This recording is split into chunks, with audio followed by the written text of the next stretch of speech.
प्रेरित पौलुस की मृत्यु के थोड़े समय बाद वेसुवियस नामक ज्वालामुखी एक परमाणु बम की तरह फटा और इसने इटली के पोम्पेई शहर को दफना दिया। पूरी आबादी जहरीली गैसों और राख से मारी गई और फिर वह सब पिघले हुए लावे से संरक्षित हो गई। पोम्पेई की आधुनिक खुदाई ने हमें एक लगभग पूरी तरह से संरक्षित रोमन शहर दिया है, जो समय में जैसे थम सा गया है। एक लेखक ने लिखा कि पोम्पेई अपने आप में होने की क्रिया में पकड़ा गया था। खैर, पोम्पेई रोम से लगभग 150 मील दक्षिण पूर्व में था और मैं सोचने से खुद को रोक नहीं पाता कि क्या वहां के लोगों ने उस ज्वालामुखी विस्फोट से पहले पौलुस का रोमियो को लिखा पत्र पढ़ा था। यह एक ऐसा पत्र है जो सुसमाचार की घोषणा करता है, लेकिन साथ ही यह परमेश्वर के आने वाले न्याय की चेतावनी भी देता है। और अब इसका कोई प्रमाण नहीं है कि पौलुस के पत्र का पोम्पेई पर कोई प्रभाव पड़ा था, लेकिन फिर भी सोचने की बात है। पोम्पेई में 20,000 से अधिक लोग रहते थे और वे दो देवताओं की पूजा करते थे, वीनस प्रेम की देवी और मरकरी व्यापार के देवता। सीधे शब्दों में कहें तो वे यौन सुख और धन के देवताओं की पूजा करते थे। वास्तव में जब इस शहर की खुदाई की गई तो वेश्याओं के विज्ञापन और अश्लील चित्र शहर की दीवारों पर बिखरे हुए पाए गए। ऐसी मूर्तियां खोजी गईं जो इतनी अश्लील थीं कि संग्रहालयों ने उन्हें सदियों तक प्रदर्शित भी नहीं किया। खैर, पोम्पेई की एक दीवार पर किसी ने 3 शब्द लिखे थे, सदोम और गमोरा। और ठीक सदोम और गमोरा की तरह पोम्पेई का शहर भी नष्ट हो गया, माउंट वेसुवियस की लावा के नीचे दब गया। अब तक हमने रोमियो 2 बॉडशार के अध्ययन में यह सीखा है कि परमेश्वर अपने क्रोध के पूर्ण विस्फोट को रोक कर रखे हुए हैं और इस बीच उसकी दया लोगों को सुरक्षा पश्चाताप की ओर आकर्षित कर रही है। अब ध्यान रखें कि पौलुस यहां अध्याय 2 में नैतिक आत्मधर्मी लोगों को लिख रहे थे। खैर, वे सोचते हैं कि उन्हें बचाए जाने की जरूरत नहीं है, वे इतने बुरे नहीं हैं, उन्हें परमेश्वर के न्याय से डरने की जरूरत नहीं है। हालांकि पौलुस उन्हें यहां पद 5 में सच्चाई बताते हैं, क्योंकि तुम्हारे कठोर और अप्रायश्चित हृदय के कारण तुम अपने लिए क्रोध जमा कर रहे हो उस दिन के लिए जब परमेश्वर का धर्मी न्याय प्रकट होगा। पौलुस यहां इन आत्मधर्मी लोगों की वास्तविक स्थिति प्रकट कर रहे हैं। वह उन्हें यहां कठोर हृदय वाला बताते हैं। यूनानी शब्द है स्क्लेरोटिस। यही शब्द हमें आज का चिकित्सा शब्द स्क्लेरोसिस देता है। आपने आर्टेरियोस्क्लेरोसिस के बारे में सुना होगा, जो धमनियों का कठोर होना है और यह जानलेवा हो सकता है। खैर, पौलुस यहां कहते हैं कि नैतिक व्यक्ति के पास एक जानलेवा आत्मिक स्थिति है या हृदय की स्थिति है। यह तो और भी बुरा है। यह हृदय का कठोर होना है और जब तक इसे दिव्य चिकित्सक द्वारा ठीक नहीं किया जाता, यह घातक सिद्ध होगा। पौलुस यहां यह भी लिखते हैं कि नैतिक अविश्वासी का हृदय पश्चातापहीन होता है, अर्थात वह पश्चाताप नहीं करता। वह परमेश्वर के बारे में अपना मन नहीं बदलेगा, वह अपने पाप के बारे में भी अपना मन नहीं बदलेगा। कोई हृदय परिवर्तन नहीं है, कोई इच्छा परिवर्तन नहीं है। सीधे शब्दों में कहें तो कोई पश्चाताप नहीं है। अब बाहर से देखें तो याद रखिए, नैतिक व्यक्ति अच्छा दिखता है। वह ऐसा नहीं लगता कि वह पहले अध्याय के पापों में फंसा हुआ है।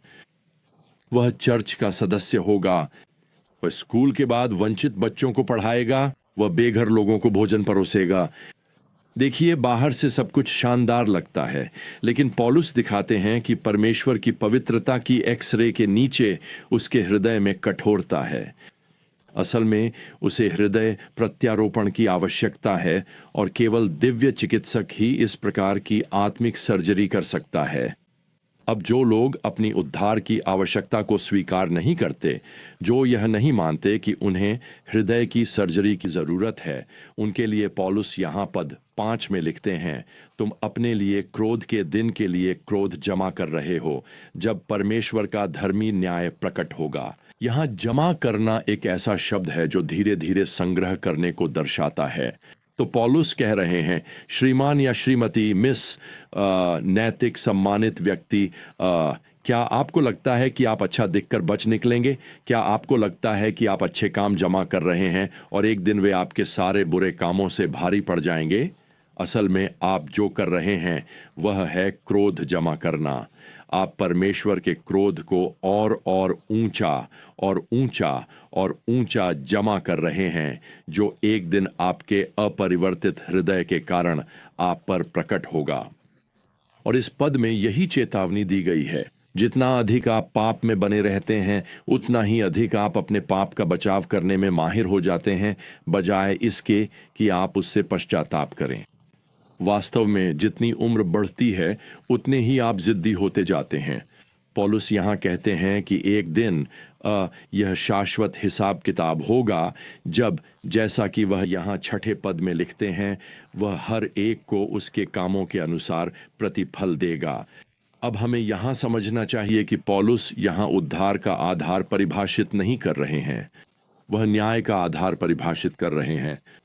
उद्धार का आधार केवल मसीह में विश्वास है, जो किसी भी अच्छे कामों से स्वतंत्र है। न्याय का आधार पापपूर्ण कर्म है।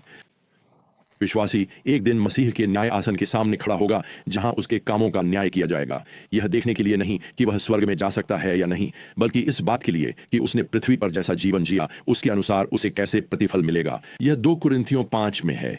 अविश्वासी को एक अलग न्याय, अलग स्थान पर लाया जाएगा।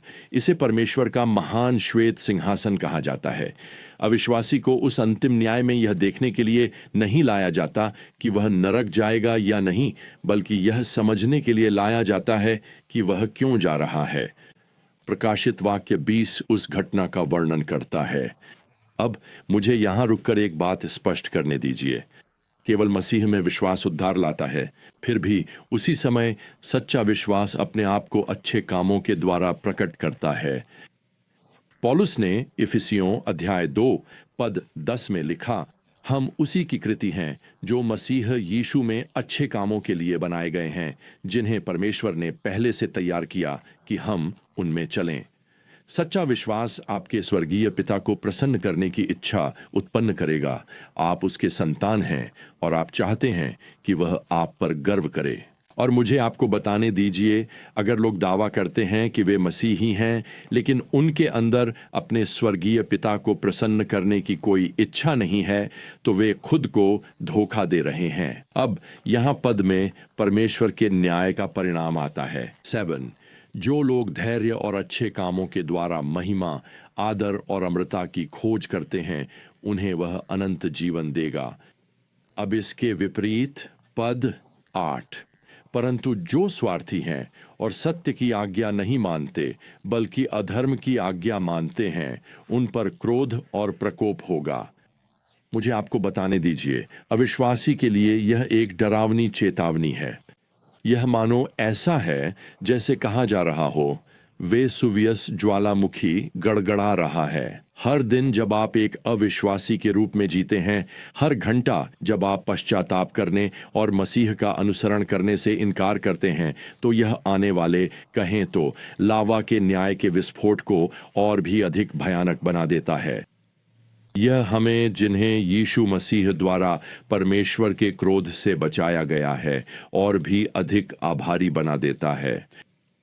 मैंने हाल ही में फ्लोरिडा में रहने वाले एक बूढ़े आदमी के बारे में पढ़ा, जिसे हर कोई ओल्ड एड के नाम से जानता था।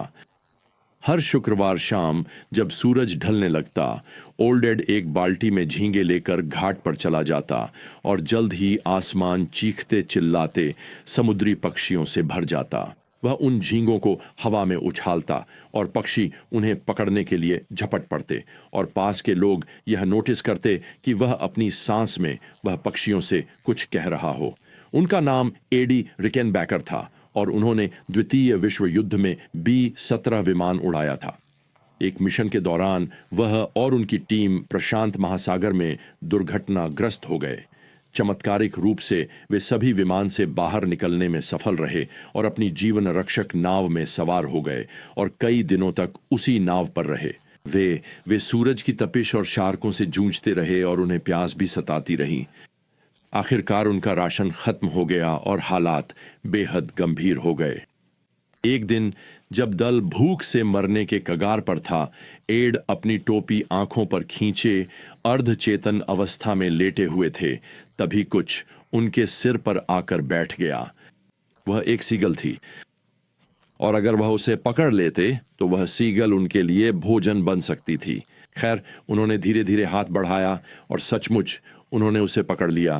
खैर, उन लोगों ने उस पक्षी को जल्दी से खा लिया, लेकिन कुछ बचा हुआ हिस्सा मछली पकड़ने के चारे के रूप में इस्तेमाल किया और वे मछली पकड़ने में सफल रहे और तब तक जीवित रहे जब तक उन्हें बचा नहीं लिया गया और एड उस सीगल को कभी नहीं भूले।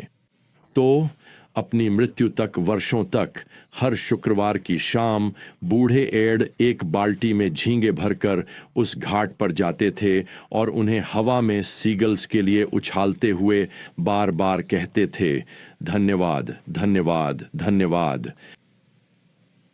तो मुझे बताइए, अगर आपको यीशु मसीह ने बचाया है, आपको उस भविष्य के पवित्र, शाश्वत, प्रचंड क्रोध के विस्फोट से बचाया है, तो क्या हम आज इससे कम कुछ कर सकते हैं कि अपनी जिंदगी, अपनी आवाज और अपने कर्मों से अपने उद्धारकर्ता का सम्मान करें और इस तरह से जो उनसे कहे, धन्यवाद, धन्यवाद, धन्यवाद।